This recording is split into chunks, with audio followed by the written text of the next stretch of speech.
Greetings, kids, and welcome to week 5. I'm in Key West, Florida right now on my honeymoon, and you want to show yourself in the picture? I don't know if they saw me. We were married last week, and so we're traveling this week in the south of Florida. This week is week 5 for you. We have a number of things to take care of this week, and let me just outline them for you quickly. The first is that from a content standpoint, we're going to continue with the security dilemma. We spoke about this earlier, but now we're going to look at it in 2 different ways. The first way is that the security dilemma really happens when a state is threatened by the rising power of another state in its region, or it could be in the world.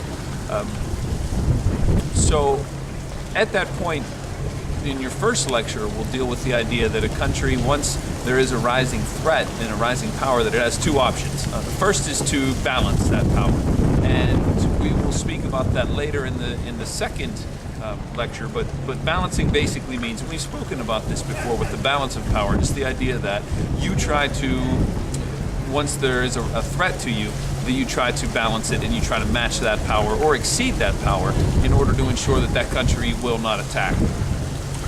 So the second possibility in the first lecture is the idea of bandwagoning.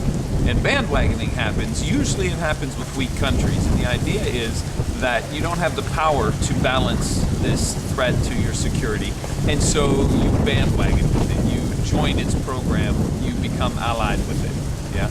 Understanding that you are the weaker of the 2 powers, but really when you bandwagon, you don't have much of a choice, because the power of the threat in your region is great. So the first lecture this week is about balancing or bandwagoning and that choice that states must make.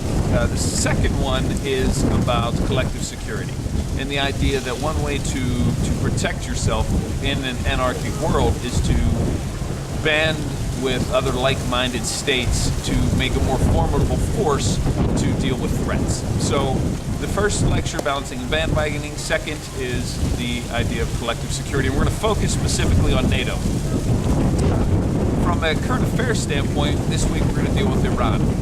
On Tuesday, which is today, both of your teacher's notes, both of them, one dealt with Russia and the other dealt with Syria. But the center really of both of those articles from the New York Times was Iran, and how the Obama administration is going to deal with the threat of Iran, whether it is going to deal with it using force and using power, or whether it is going to try to work through diplomatic means. And it's really quite an interesting, really a fascinating case study, Iran, and complex almost beyond belief. And it will be at the center of President Obama's foreign policy once the economic crisis has subsided. From a geography standpoint, we're going to deal with Southeast Asia. The map is up, and we will take the test on Monday and Tuesday of next week. We will meet on Monday, March 9th, Tuesday, March 10th, and that is when we will discuss Iran, deal with your Southeast Asia geography quiz, and talk about any other current affairs that are pressing. And there are many. You saw yesterday that the Dow Jones Industrial Average, which is the main index in the United States that measures the stock market, dropped to a point that had not been seen since 1997. And since its high in October of 2007, the stock market's lost 52% of its value. And that's happening all around the world. And so even though Iran is the focus of this week, the economic crisis will not go away. And so when I am back on Monday, we will chat about that. Keeping up with the day by day, the note that I'll write each morning, and I'll write it here from beautiful Key West. And then I will see you next week. Have a good week.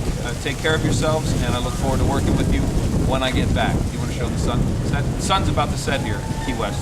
That's what we're.